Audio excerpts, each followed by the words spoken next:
More Canadian stars will be on the radio, but you're in the room for a second. Yes, I know. Well, as Dini said, we get a lot of viewers calling in asking if certain people are going to be appearing on the show, and well, Paul Gross is here. Paul has just started his third season playing RCMP Constable Benton Fraser on the Gemini Award-winning TV series Due South. A few things have changed for Fraser this year, including his new partner. Who are you? We're kidding around, Fred. You know who I am. I assure you I am not kidding around. Here you go, Ray. Files 1 through 7 in the background of the Johnson case. I'm sorry. I don't mean to be rude, but I rarely forget a face, and I am very confident that you and I have never met. Now, my name is Constable Benton Fraser, Royal Canadian Mounted Police. I first came to Chicago on the trail of the killers of my father, and for reasons that, well, they don't need exploring at this juncture, I have remained attached as liaison with the Canadian Consulate, and over the course of my time here, I formed what you would call a duet with a person that I am currently looking for, one Raymond Vecchio, Detective First Grade, Chicago Police Department. Raymond Vecchio, Detective First Grade, Chicago Police Department. Everyone here knows who I am, Fraser. How about you? Ladies and gentlemen, Mr. Paul Gross.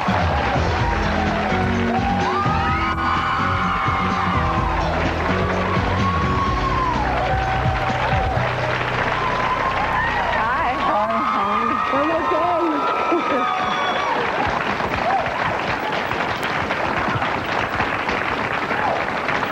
Oh, my. Your hair looks longer. Just haven't got the Brill cream on it for the part? Because it kind of, is that what it is? No, we just squeeze it down with that hat. Sometimes we have to iron it. Do you wear contact lenses to make your eyes bluer? No, They're just, okay. they're gray. Well, I know, but they look blue sometimes. They must change. You must I think it have depends on what I'm change. wearing. Yeah, the change with whatever. Yeah. Okay, my favorite story.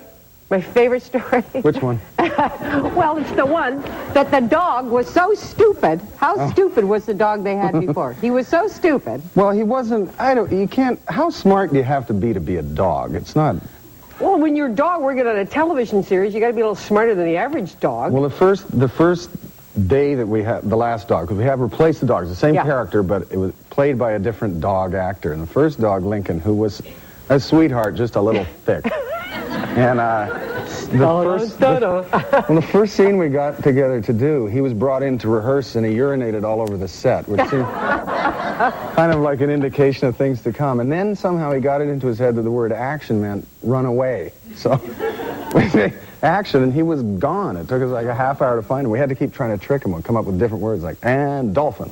We could sit there for a bit. Apparently the dog got the name from the crew that they reshot. They called him Overtime. Yeah, OT. Oh, yeah, OT. They loved it when he came in because it meant they were going to make a fortune that night. Because he just took so many times to get it done. So they replaced the dog. I think that's so hilarious. And now the new dog looks pretty smart to me. I mean, yeah, Draco's really smart. Draco. Draco. Draco. What kind of dog is it? It's a Malamute? It's a husky. A husky? Yeah. Okay. Yeah. The other thing, what? Well, huskies are not dogs you'd want as pets, though, I think. Why? Because they're really good at, so you eat a little bit of food and they'll run pulling something for 12 hours. And he's just this ferociously energetic dog. I mean, he just will not settle down. But he's fun to work with because he's like an improviser. He'll add things to scenes that you didn't think he'd do. He suddenly reaches up and knocks you over or kisses you or something. So, oh, that's very clever. Why didn't... Well, let's just keep that in, huh? Yeah. He's also working with a fairly clever man. This is a man who, if you had to describe yourself, because you do so many different things, you would say that first and foremost you are a... hip-hop artist, I think. Is that the word that came to mind? I was sort of thinking writer might come to mind. Would you consider yourself a writer first and foremost? You know, if someone put a gun to my head and said you have to choose just one thing, that's what I'd end up choosing. Yeah. But fortunately, I've never had to really think of it in those terms. I get to do a lot of different things, and I find each one of them really enjoyable. You have a lot of talent. I don't know if people realize how many plays you have written and how many awards you have won, and writer in residence at Stratford, and what was the name of your first one? Where the Buffalo Roam. And the Deer and the Antelope. Where the deer, oh, okay, it's from that song. I was trying to remember where the Deer and the Antelope play. You've written how many plays so far? I've stopped writing plays, but when I kind of stopped, I guess I'd written 1, 2, 3, about 4. You won a lot of major awards, and now you do a lot of the writing on this? Yeah, yeah. And you have, okay, so I know Paul Gross is coming on the show. I know he's a very successful actor. I know that Due South is a series that was canceled twice and came back by such huge demand, and it's just incredible, and everybody loves it. And then I hear... Is that fine? Thank you. And then they tell me he has a CD. You know, and in the back of my mind, I honestly think, oh, sure, fine. Actor, writer, now he's a singer. I mean, how good can this guy be? And I put it on, and as I told you when you arrived, I was like, this guy can really sing. You have a wonderful voice. It's all done with computers. Oh, it's not your voice. It's the dog's voice. It's Draco. It's Draco. I just take the credit for it. This is, no, it's excellent. It's a really fine CD, and your voice is excellent. Congratulations. Thank you. Yeah, I was wonderfully surprised. You have a lot of talent. You sing, you write, you act, and you tell me you dance, but you don't like to do it in public. No, that's a very private matter, dancing. It's like that old striptease acting.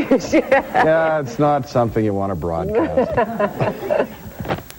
I don't know. I mean, I kind of always have just done those things that appeared to be interesting at the time, and it seems to have led to doing a bunch of different things sort of okay. I would like to be an expert at something, though. So maybe I'm going to settle down at one point. What do you mean, sort of okay? Well, I don't know. I mean, I'm glad you like the CD, but I've listened to these songs so long now, I think they're terrible. I mean, it always sort of happens. Like, every episode we finish, I think, well, that's a really terrible episode.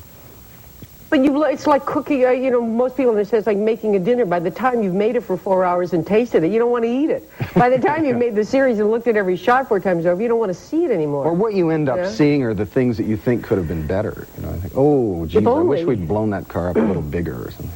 The creative curse. Yeah. Have you ever looked Mostly it has to do with explosives, though. Things should really blow up. You're into that big time, are you? I want bigger things? Yeah, bigger, blow things up bigger.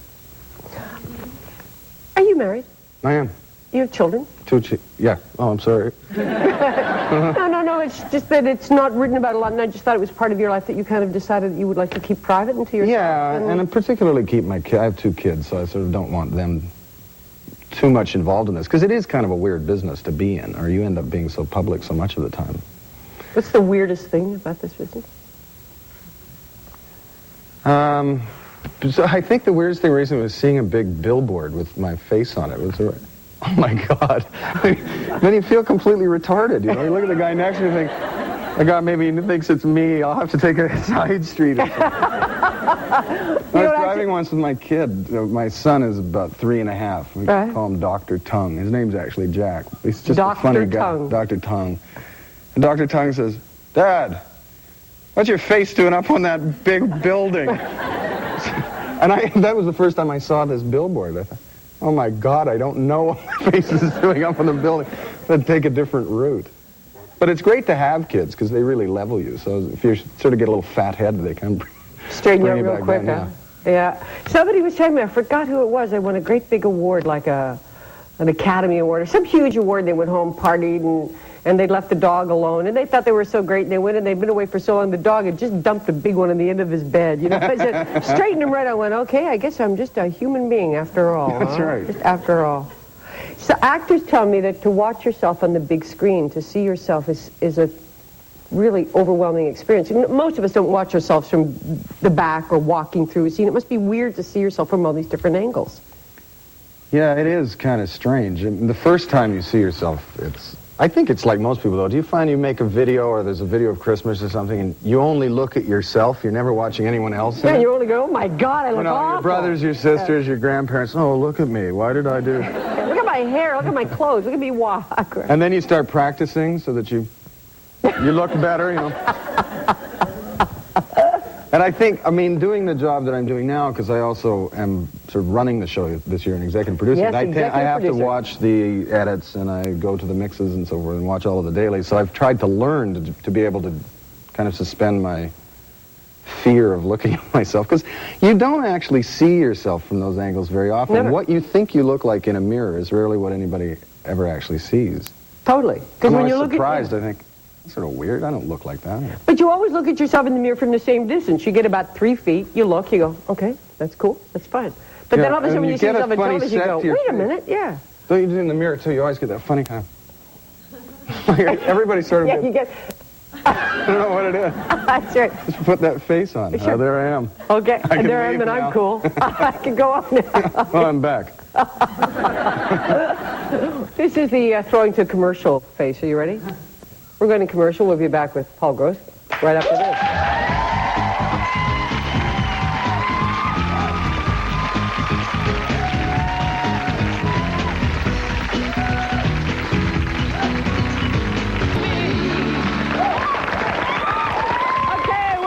Actor Paul Gross. Actually, I just saw that Anne Murray's coming on. She's actually going to come on and sing, which she doesn't normally do. And we wanted you to sing, but you want Paul with you? David. Sorry, David. Yeah, David I'm Keeley. Paul, the other. Yeah. David. You mean you're not David Gross? No. I'm interviewing the wrong man. You wanted him to be here to do it with you? Well, that's sort of how, kind of designed that we sing together. So I also get really nervous. I haven't sung an awful lot in front of people, so it's... Really? Because I'd like to invite you to come back and sing. Would you be comfortable doing it? Yeah. When he's in town? Yeah? Okay, set up an next question. Have you ever had thoughts about joining the RCMP? No, as nice as that suit is to wear. No, I never would want to be a policeman. Of course, most of the time, it is a real police force, and the character of Fraser is really an invention, not to be taken too seriously. But I don't think I'd want to be a cop, no. My son and I, who's 17, were watching it, and he was saying, he's so polite, he's overly polite. And then I was saying, but there's something for Canadians, there's something, I couldn't quite find the word. We're so proud, thrilled. There's something about the RCMP that gives you kind of like that.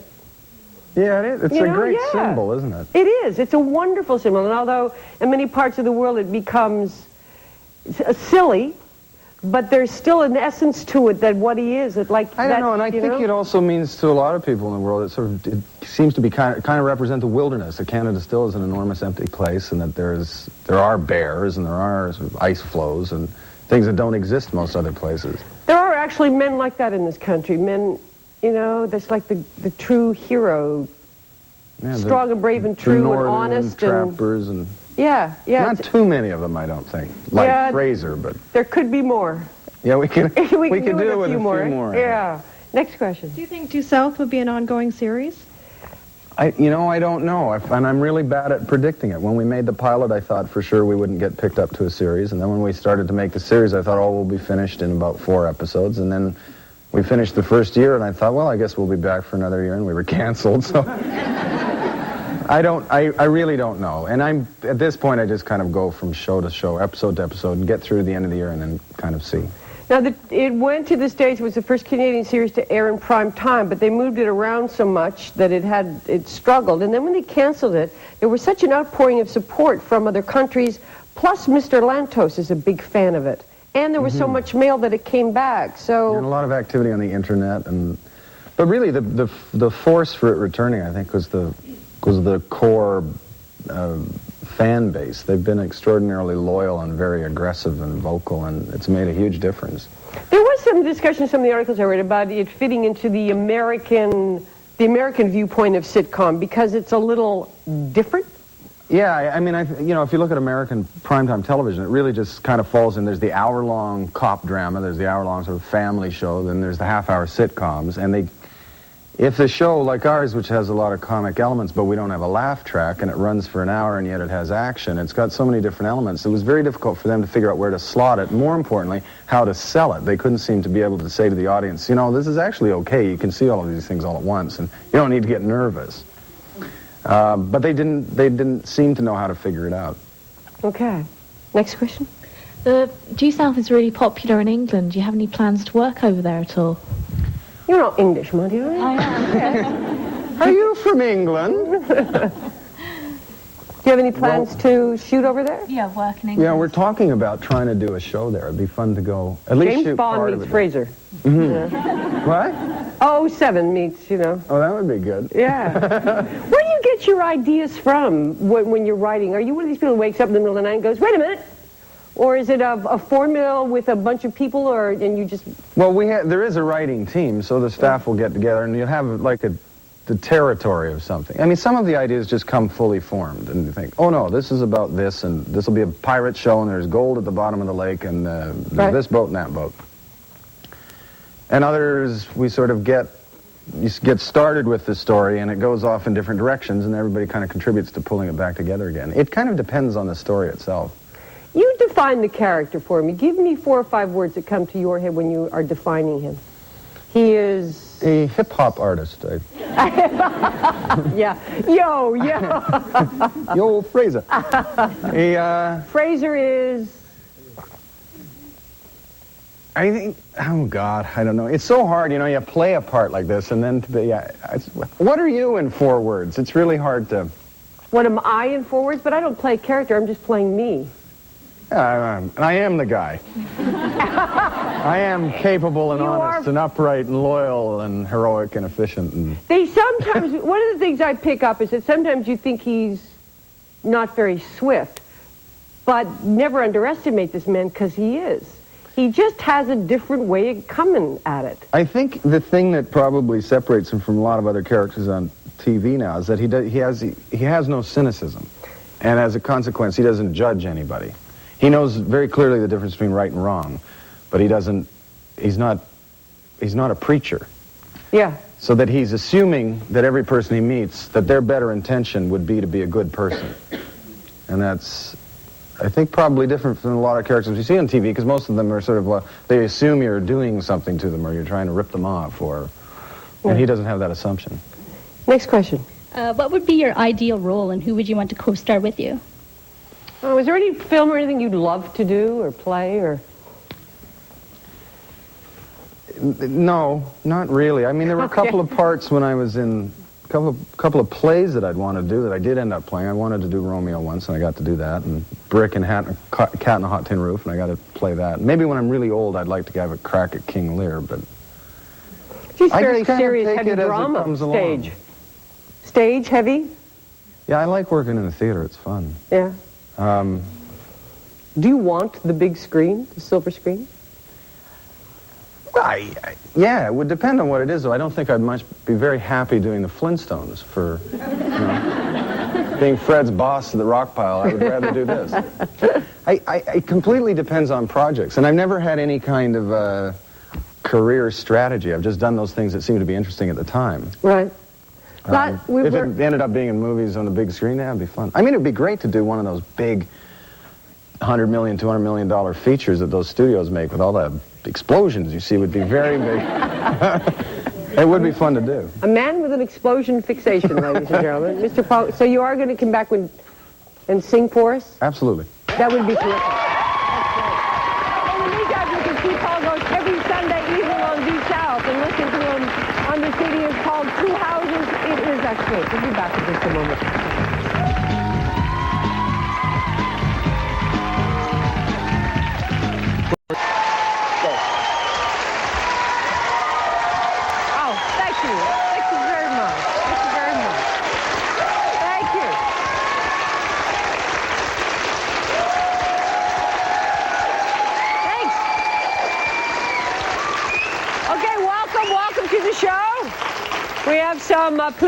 Please take your seats. Make yourself at home.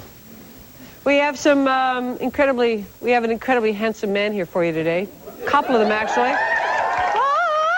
From the show, from the hit show Due South, actor, executive producer, singer, dancer, gentleman extraordinary, Mr. Paul Gross is here.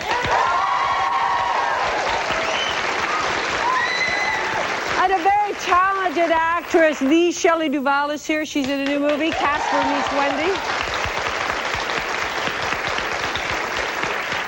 Plus a young talent. He's the first artist who was signed to DreamWorks. Have you heard of DreamWorks? Like this? Oh, okay. Rumor is it was like $1 million. Rufus, did you get $1 million? We hope. He's going to be huge, superstar, huge. He's off to Japan. He's on a world tour. He was named by Entertainment Weekly as someone to watch. There's no pressure here, Rufus, okay? None whatsoever. His first album, though, I think he'd written 56 songs, and from that he put the 12 on the CD. You're going to hear him play. So, Mr. Rufus Wainwright. So stay with us, stars. Here we go.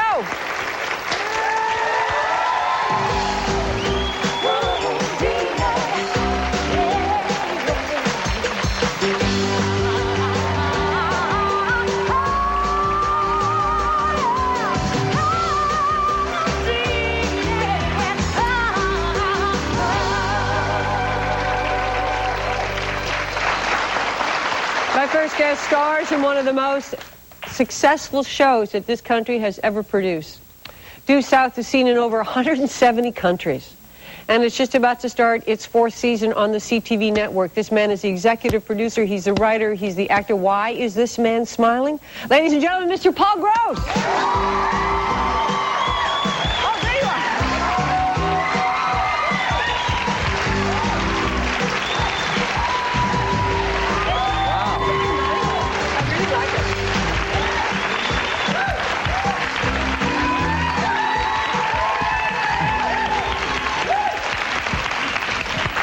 This is pretty fancy. Do you like the chairs? I like the chairs. I like the the lounge. You can do this. Look at this, so 10 years you got a new set? Yeah, man, that was easy, eh? Yes. Another 10, I get to keep it. Oh, this is something. Yeah. Sort of Japanese kind of influences. You know, the set designer came to my home. And Your home looks like this. Sort of. Not. Yeah, there's no furniture in my living room anymore. It's like you sit on the floor. Yeah, I have all this furniture, this kind of furniture, and my home is wood, but it's not quite as wonderful as this.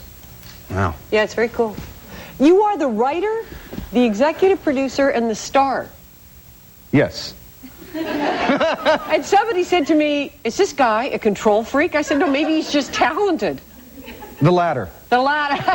Yeah. God. No, you know, it's weird. I didn't really think about it, but it was actually kind of just a natural progression that I started producing, because we've been canceled so many times that most of the people who were running the show had left, and I was the only one who could remember how it went. So. How many times did you get canceled? Twice. And how many times did you actually give up and think it was all over? Or did you ever? You know, I've absolutely never been able to predict what will happen with the show. When we did the pilot, I thought, well, this will be fun. We'll make a pilot, but it won't get picked up to be a series. And then it did. And then I thought, well, we'll be canceled by October. And we got through to the end of the year, and I thought, well, we'll be back next season. And we were canceled. And then I didn't think we'd ever come back, and we did come back. Then I thought we were canceled again. So I don't really... How do you come back after you're canceled? What do you have to do? Go in, beg, cry, write all those letters? How does that work? Well, you know, particularly after the second cancellation, we really did think that it was finished. To the extent like we're not kidding annie you're really, really canceled. No, you're really, this really time. gone. This is it. And they started cutting up the sets. They threw out my entire apartment building. And there was somewhere around about there where they were throwing out the police station, I think, when Robert Lantos came back from Europe, and the European broadcasters said they would like to come in and help us continue to make it. So people were running around pulling things out of the garbage dump. Put that apartment building back. How would you describe your character? The first three words that would come to your mind. He is... in a red suit. Okay, that'll do. And while he's in a red suit, his character is... Well, how would you describe yourself in 3 words? It is... Me? Yeah, but you're playing a character. I'm not. I'm actually trying to be myself. Well, I am this guy. Are you? No. I wish I were a bit more like him. Why? Because I think he's well, first of all, I don't think such an individual has ever really existed. You know what I was thinking that? I never in my life met anybody like that. He's kind of like virginal is a word I would use. Yeah. Like this is... honest, capable, upstanding, naive, moral, heroic. Naive a little? Well, I don't know. Optimistic about the human race is maybe a better way of putting it. But I think he expects the best out of people. Where most of us, I think we kind of assume people are a little dodgy. You know? Yeah. He is a true north, strong and free. Mm-hmm. He truly is. And he's Canada in a nutshell. Yeah, is that how Americans perceive us, as him really? Yes, sir, no, sir, thank you, sir, and I have a good answer, sir, and I'm quite bright, sir, but I'm very polite, sir. I don't know. I think, well, obviously, can't speak for the entire country, but I think Americans have very varied reactions to it. But I think the show always plays on the stereotypes of the two countries, and certainly the sort of stereotypical view of Canadians is that they're extremely polite and very patient and will stand in lines like the British. I think we are, though. We are. I think all those things Well, we are are true about it. kinder and gentler than our Yeah. Yeah. neighbors south of the border, I think. Yeah. Oh, you're right. No, because I know you're the writer. I was flipping through this. I haven't even seen it. Oh, haven't you seen this? This is very cool. This is very cool. John A. McDonald wrote it. Oh, Petty? That's a joke they won't get in the United States. Okay, no, wait a minute. In the back, which I did not know, there's actually the words of the Canadian national anthem, and also there is God Save the Queen. Does anybody have any idea what the first line of the second chorus is in God Save the Queen? Oh. If we sing it, it'll come back to you. Long live our noble queen. No, no, no, no. The second pair. Oh, the second one. I know. I went, oh, gosh. Ha! Well, no one ever gets that far. Yeah, that's true. Obviously, no one in this country ever sang the second Thy verse. choicest gifts in store on her be pleased to pour. Well, there's a reason no one sings that. That's just She's terrible. We're not giving you any more. Rewrite it. Yeah. Well, you got to read the rest now. Long may she reign, may she defend our laws, and ever give us cause to sing with heart and voice, God Save the Queen. Yeah, there you go. And on that reading from Mr. Paul Gross, who actually is a singer and did promise. And met the Queen. When? Just recently. And? They reopened Canada House in London. And? She's great, but she's really small. She's that tiny? She's about that big, and you have to kind of get way down there. The best line ever about meeting the Queen I heard from Clint Eastwood, who said, I'd only seen her on stamps, so when I met her, I had this overwhelming urge to lick the back of her head. On that note, we'll take a break. We're back with Paul Gross right after this. Lick the back of her head. Right now. Just keep your eye on the ball. Keep the ball in front of you. Keep a glove in front of the ball. You relax, you let muscle memory take over, and above all, you must try not to think. Yeah, not thinking, that's what got me into this. Hey, you know what they call third base? The hot plate? No, the hot corner. You know why they call it that? I have no idea. Well, neither do I, but it does not sound good. Ray.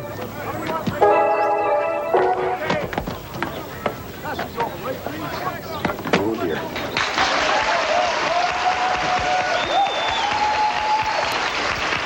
Do you watch the show? Do I watch it when it's on? Yeah, do you go home and, like, watch the show? Just kind of check it out from that perspective? No? Hardly ever. I mean, sometimes if my kids are watching it, I might, but I... What do your kids think of it? They like it. It's not Do their they? favorite. No? Dad, do I have to watch it again this week? My son prefers the Animorphs, and yeah, sometimes I do. But I spend so much time in the editing room with it, and the music approval, and finally in the mix. I've seen it about 6 times, so it's kind of weird to. Right. Although it is different, it's nice to see it broken up with commercials and with people wandering around. And if it still seems to be entertaining to the people who are around you, then you think it's okay. Why do you think it's so successful? What do you think that? I mean, you're the writer. You created it. What was that? What's No, that? I didn't create it. That was Paul Haggis. who Oh, started okay. it. Sorry, Paul. But you are one of the writers. What do you think is the great attractiveness? Because it is. I really like the show. I kind of smile. The fact that that dog is deaf, just it's too funny.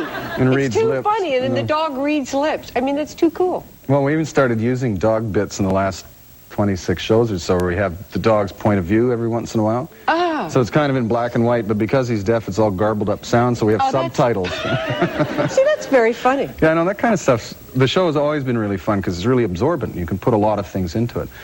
And I don't, that's the question about its popularity. I'm not really sure. I think if it were popular here and in Britain, there may be some common ground. You could say, well, it's because of this, but I don't know what anyone in Burkina Faso gets out of it or why they like it. Burkina Faso is in Africa. It's one of the poorest countries in the world. And both television sets tune into it. And I don't know why it's popular in Taiwan. I really can't. That's so I think it must be. I'd like to believe that it's something about the heart of the show is very generous, and so much of TV, even the very best of it, is and cinema is very cynical. And What do there's you mean something. it's generous? It's kind to the human spirit. It's flattering of mankind. Well, I think kind of at the core, the Fraser, as I said earlier, really is optimistic, and he actually believes people in their most private heart of hearts would prefer to be good and not be lousy. So The man is basically good. The great philosophical question, is man basically good or bad? I think he definitely believes man man, is given basically- the opportunity, man would prefer to be good. What do you believe? I really haven't decided. Really? I've decided that we are basically good. Have you? Yeah, you know, I think this is a really interesting piece of information. You haven't met my housing inspector then? No. Okay. Well, that guy is not trying to be good. Excuse me, I am the spokesperson for Amnesty. I know that there's evil in the world. But I interviewed a man who did the first book on near-death experience, and the last thought, and then they did it on children just to see if it, because the last thoughts of men and women in near-death experiences are good. They are of love and of knowledge.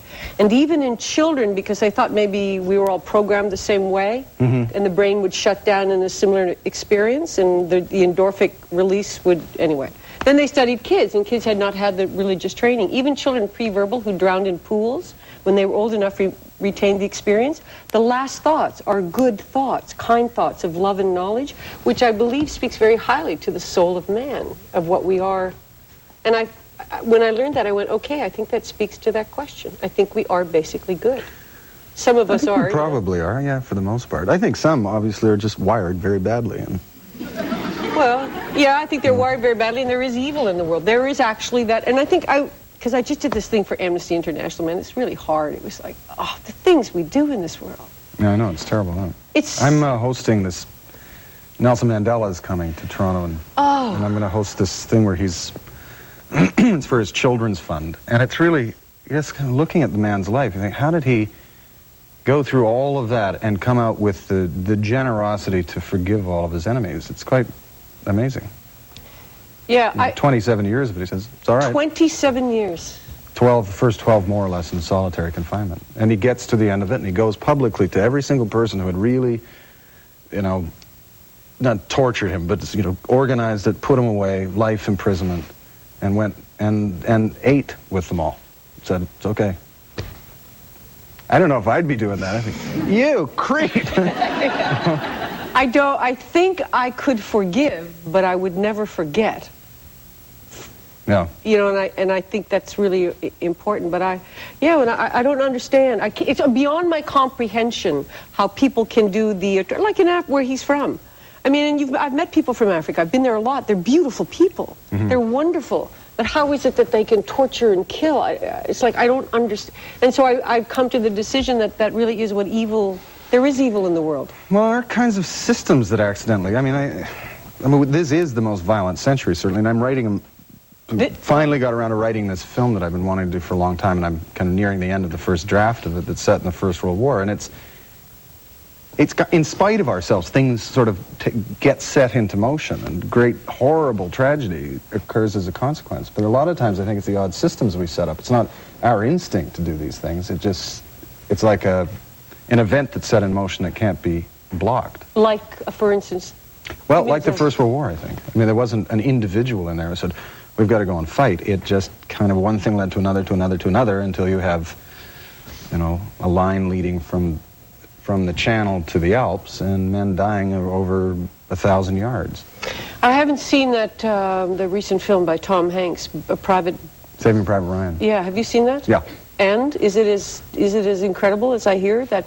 Because it is about the First World War? Some of it's extraordinary. No, it's the second. Second? Okay. The first 20 minutes are quite the most teeth-rattling, unbelievable sequence I've ever seen photographed. Yeah. It's just amazing. But I'm not sure in the end what the whole film amounts to. It's kind of odd, but... I know that because you told me backstage at the last year, literally, in a year, from March to March, you did 2 years' worth of Due South. So you've had no time for anything else except to be completely immersed in this. And you are a writer. In your soul, you are a writer. Well, I think if I was put in a position of having to absolutely choose one thing, I would choose writing, yeah. So you must be happy to get back to doing the draft of this film you spoke about. Yeah, it is nice, because that stuff was always kind of sitting on back burners, waiting for some time to open up.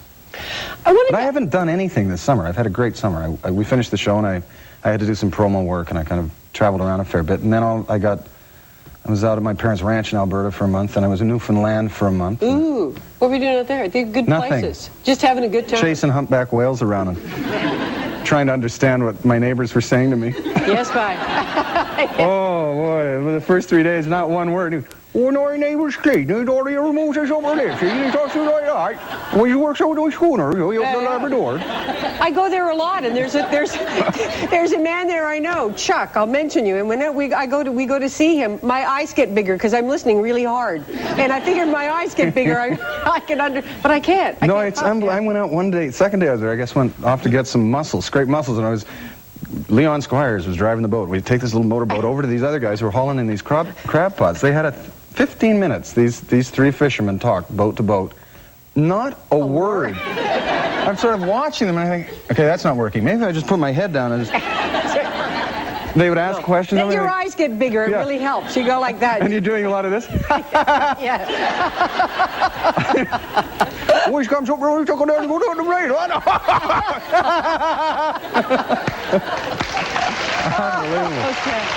Due South is on Wednesday, September the 23rd on the CTV network, which is tomorrow. And it was wonderful to see you again. And next time you come, don't sing. Okay, then I will. I'll learn that. Well, you promised you would. I know. Well, I'll learn how to play the piano the next time I come back. Oh, sure, yeah. You got 3 days to learn to play. Released a CD in England and in South Africa. Yes. Which makes perfect sense. I know. It's really logical, isn't it? Yeah, and loves the music business. You're finding it a seamy side. It's a kind of a weird business. Well, Rufus will be able to talk to that point a little more accurately, but it is weird. It's very different. And I think it makes TV and film, which is known to be kind of a little dodgy, it sort of makes it look like it's an offshoot of Mother Teresa's work. Wow. Now that's quite a setup. We'll have to talk to Rufus Wainwright, who's just been signed. Big deal for him. He's like a big star. It's going to be great, yeah. So, well, how seedy is it, Rufus? It's been wonderful to see you again. Yeah, nice to see you. Thank you for dropping by. Okay, thanks. Okay. Thank you. We're going to take a break. We're back in just a moment. So you get to pick any piece of food.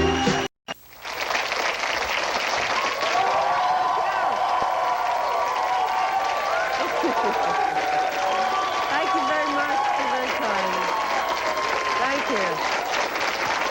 Thank you. Please have a seat. Make yourselves at home. Thank you. This Sunday, one of Canada's favorite and most celebrated shows, Due South, comes to an end with a 2-hour-long special. And today, for final goodbye, we have some of the cast. Paul Gross is standing backstage. And there's some of the cast are in the green room. And the star of the show, Diefenbaker. Yes, Diefenbaker. We have a monitor in the green room, and of course we have the volume down because he does read lip. Signature Vacations, Martha Chapman is here with the latest, hottest trends in traveling to Europe. Supermodel Lenny is here. She's going to talk about her career and share some of her valuable advice on how her battle with low self-esteem went. When a woman wears a hat, what is the first thing she says? When they say, wear this hat, a woman says, yeah, is this going to ruin my hair? I'll fix my hair, because we're ready, so let's do it.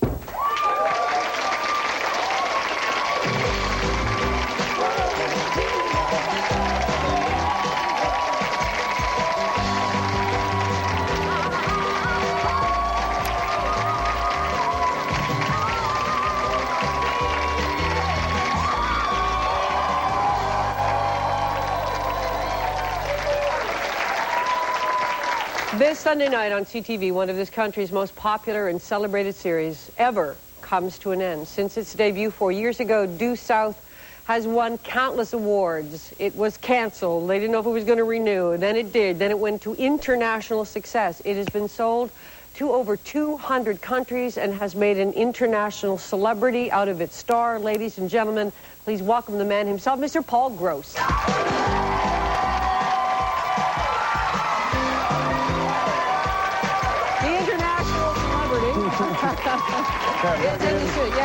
Yes. Excuse me. The agile international celebrity, Mr. Paul Gross. Hi. Hi. Hi. I was wondering, when you play a character for so long, I was asking, I don't know what an actor says about the character. Do you put him in the closet? Do you leave him behind as the character I mean, how do you describe the fact that after 4 years of doing this, what's happened to him? He's dead. Is that how you describe it as an actor? No, he's not. I don't know. I mean, I think it is a bit different in playing a role for this long and leaving it. But most actors are conditioned to leaving the parts they play because that's what we do. And I don't know. It's odd. It was very bittersweet. It was very hard to. It must have been. Stop. It must have been the yin and the yang of it. God, such great success and a good time to. But why is it over? It certainly could have gone for another 4 years. Yeah, I mean. I mean, who decided? Did you say, okay, enough, I'm tired? Or... I decided, yeah. Yeah. Partly because I have been doing it for a long time. Secondly, this last 26 shows I was running it, so I was doing kind of too many jobs at once. And I was really exhausted by the end of it. And I think also you have to kind of you have to be able to size it fairly accurately whether the show can continue at a level that you're accustomed to making it at. And by the time we were getting to the end of these last bunch, it wasn't like there were 20 stories waiting to be explored. We had sort of 2 or 3 story ideas that we hadn't had the time to write, and you know, I didn't want it. I was very nervous of going in and doing more and having it kind of become smelly. Smelly. So, okay, so you need the creative well and your creative viewpoint on it was just kind of drying up, and so it was time to move on. And you have moved on. You're... Yeah, I'm doing a lot of needlepoint. Oh, yeah, I was going to say the typewriter's lower than that, is it? No, I'm writing. I've been writing. I took most of the summer off, and then I wrote hard through the fall, and I'm on another script that hopefully, if it finishes itself quickly enough, I can direct in the fall. So I was trying to figure out where you got your creative inspiration from, because I was looking at some of the things you've written. I know you're from Alberta. Some of the things were based there, but you wrote one about a doctor who was like a megalomania. Like, how do you get the creative inspiration for something like that, or the one you're working on? How does it work for you? I don't know. I think the stories are weird. They just sort of appear, and if something nags at you long enough, you think, oh, that's probably something I should write. With the doctor thing, I just thought, and honestly, I just thought it would be really neat to see open heart surgery on stage. And from that, you write a play. Yeah, but then you have to figure out what the story is, and I don't know. So the one you're working on now, what did you start with? I mean, did you like have an idea you'd like to see something happen? Did you start with the character? Well, the one I finished in the fall is World War I story. It culminates the Battle of Passchendaele, and that's something I've been wanting to do for a long time. And that's one of the other things about finishing Due South is these things I've been waiting to do them, waiting for enough time. So. Oh, okay. So they've been in the back of your mind saying, come on, we're here. Look at these are Pac-Men. Come on, we're back here. But then the other one I'm working on now is a comedy that sort of features curling. Really? Yeah. Well, you have to understand there's an advantage. Say it was hockey. Hockey, in order to make the climax, you have to slow all the action down. You have to go into slow-mo. So for curling, you got to speed her up a little. It's kind of already slow-mo. Okay. Tell us about the final episode of Due South, as much as you can, or... Well, it was very hard to write. I found it particularly difficult to write because I go through certain characters and think, oh, that's the last time this character will ever speak. Yeah. I think, well, you can't just say something like, oh, okay, see you later. It had to be... Then I'd write great long speeches, and I think, well, they can't be great long speeches, so I'd have to cut them.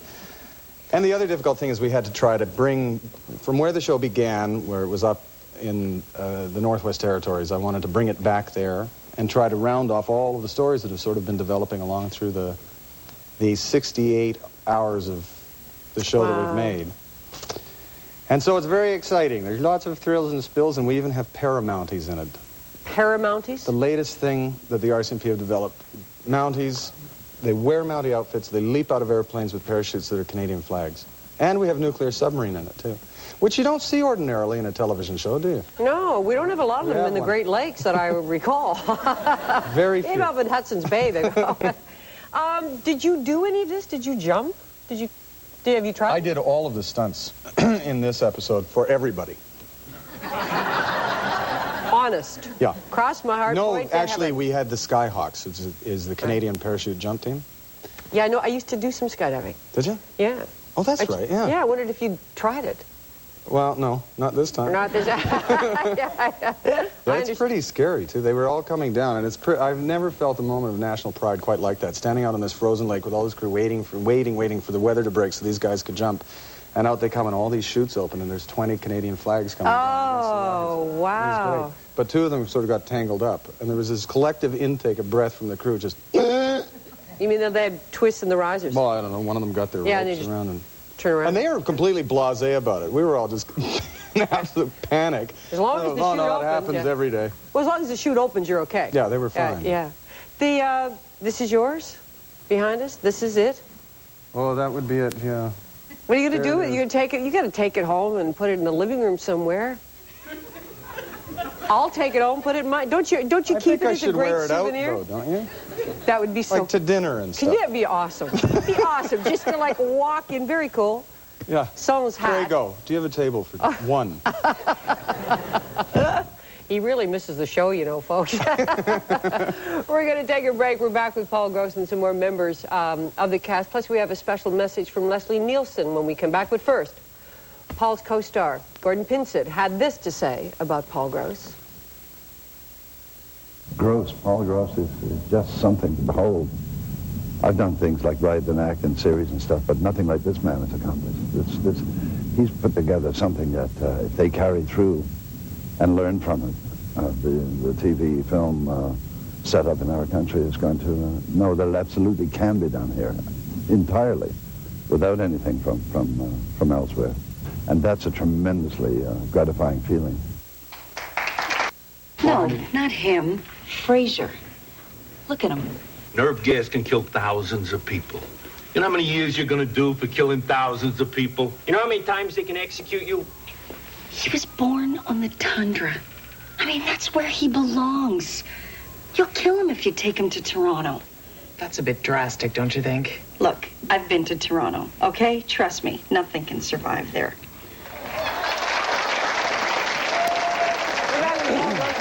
B-Side's final episode airing this Sunday night on CTV. And joining us now are two of the co-stars. She plays Francesca Vecchio. He's Constable Turnbull. Please welcome Ramona Milano and Dean McDermott. Come on, Candace, woman.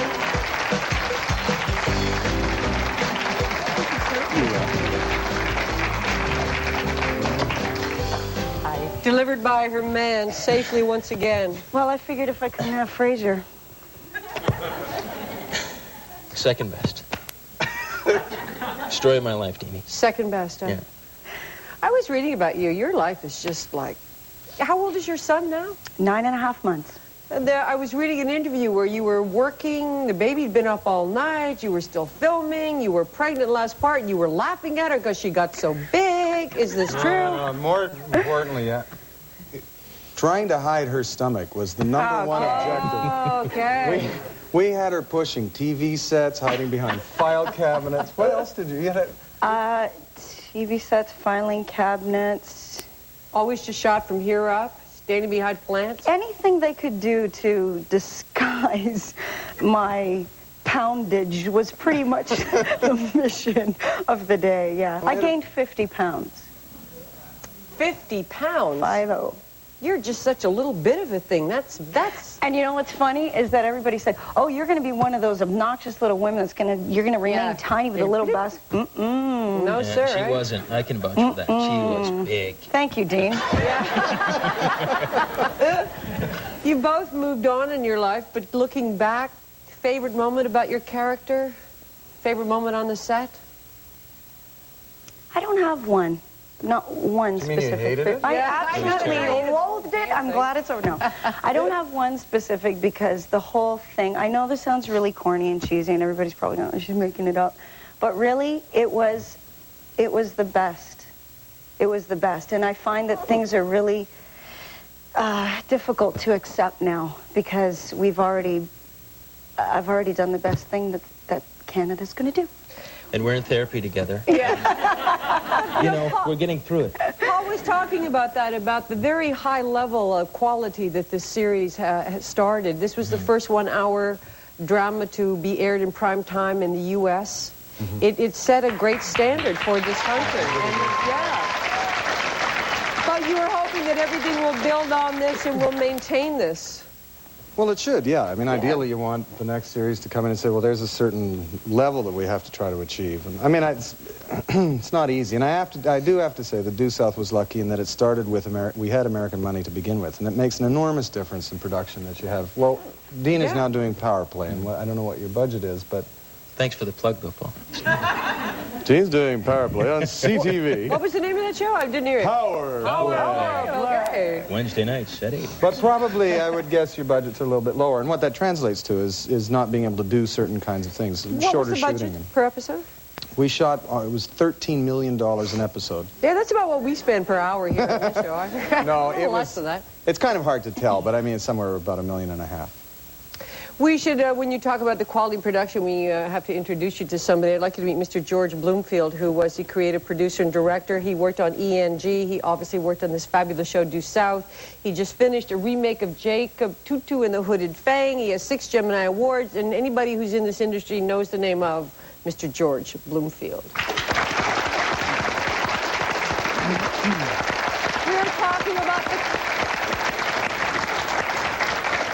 We were talking about the quality that this show set as a standard. Do you perceive that?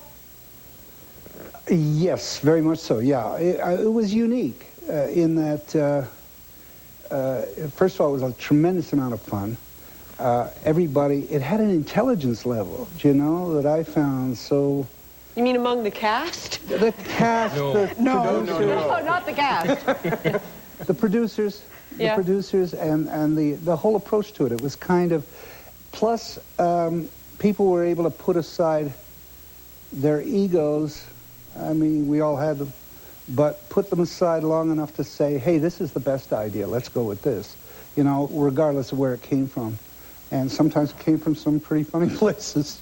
But, you know, we would go, best idea would win, and that was the approach to it all. And it's just a lot of fun, yeah, you know, and I think my words when it was all over was, because I've done this more than just about anybody in the cast, or all put together, and it was just, this is as good as it gets, folks. It doesn't get any better than this, and that is true. That is true. What an extraordinary standard to set for yourself, though. But then you've all been offered so many parts. You've turned down series in the U.S. You've gone on to, you just did a movie with some wonderful people. I did? That's what it said. Oh, in the yes, I research. did. Yes. That movie. Okay, yeah. I did? Postpartum still taking effect here. Yeah. The movie was? Pushing 10. It's out April 2nd. Yeah, with John Cusack and Billy Bob Thornton. Billy, yeah. That's congratulations. Thank you. Off to Power Play, running Wednesday nights here on the CTV network. On CTV. Yes. We actually have, just before we end the segment, we bring out the real star of the show right after this one. The four-legged creatures George Bloomfield kept saying was stealing the show and great to work with. But first, we have a message from Leslie Nielsen. And here's Paul, I mean, this handsome representative of this Mountie. And I noticed that he has his boots laced up and tied in a bow at the top. And I said, Paul, you've got to come with me. I must talk with you. I mean, Mounties don't lace their boots like that. So I explained that to him. I literally saved the show. They would have taken it off the air. There's no doubt in my mind, you know. If you don't lace your boots properly, you're out.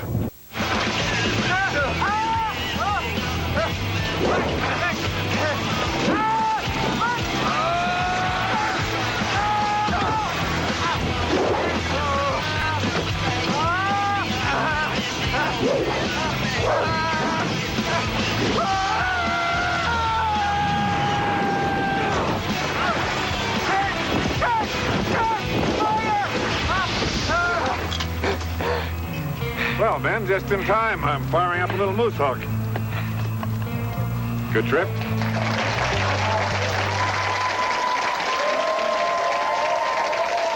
back with the cast of Due South. One of the show's biggest stars is also the furriest. It's not Leslie Nielsen. We are talking about Constable Benton Fraser's trusty companion, Diefenbaker. Joining us now, the star who plays Diefenbaker. His name is Draco, and his trainer, Mr.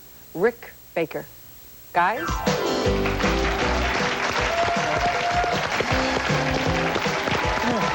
walk up here. Whoa. Hi. Hey, over here. Hey. Draco. Hey, over here. When Draco was hired, hello, sweetheart. Rick went out to, did you say kiss or? Just did.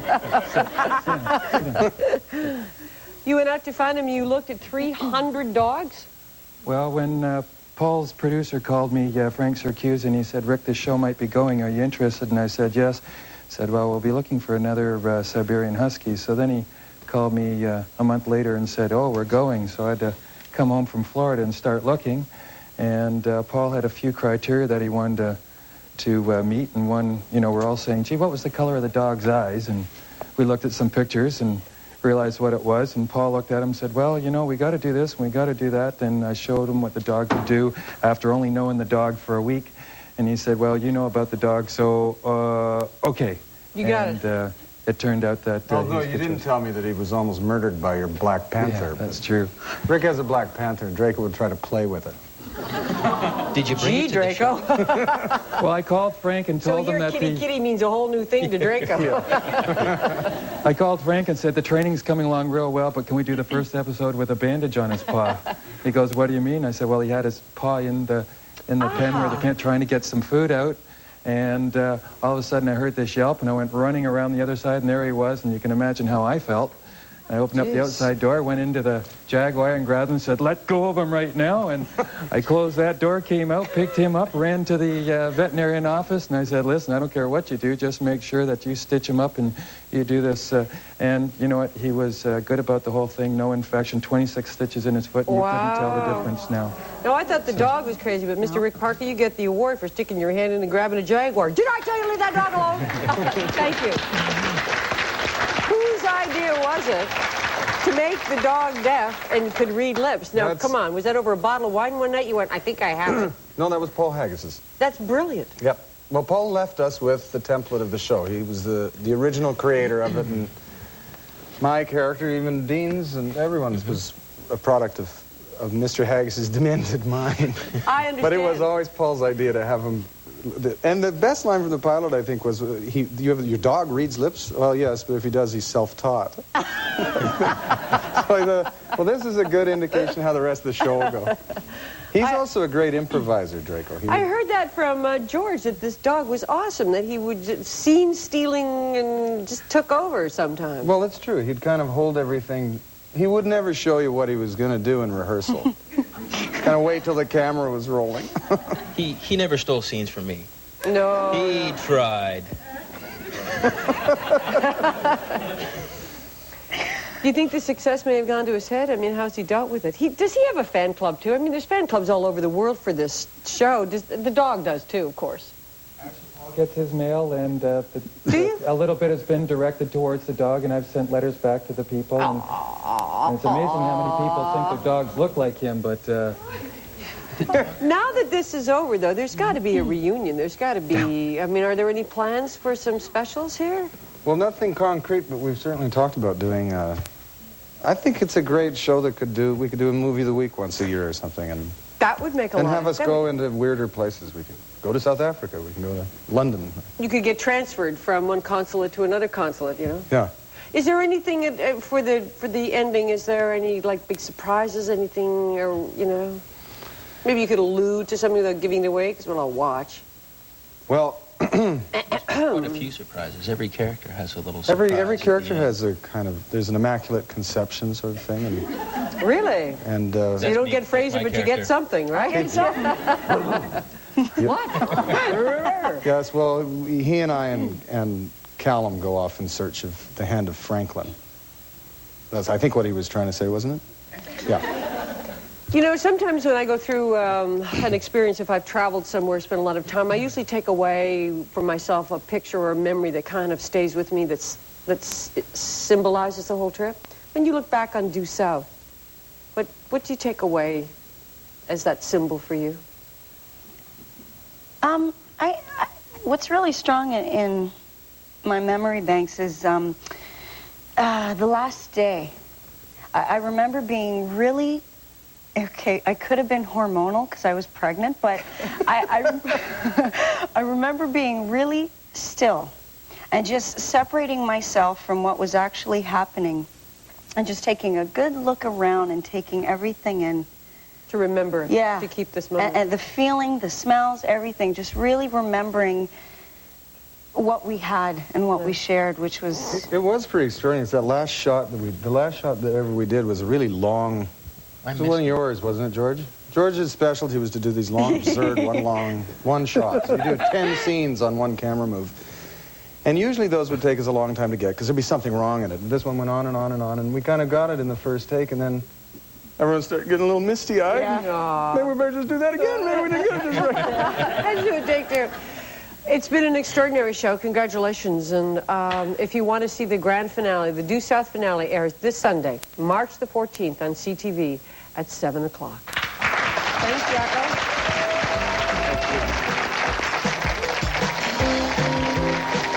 On Thursday, son of a legend who's found his own musical voice, Julian Lennon returns.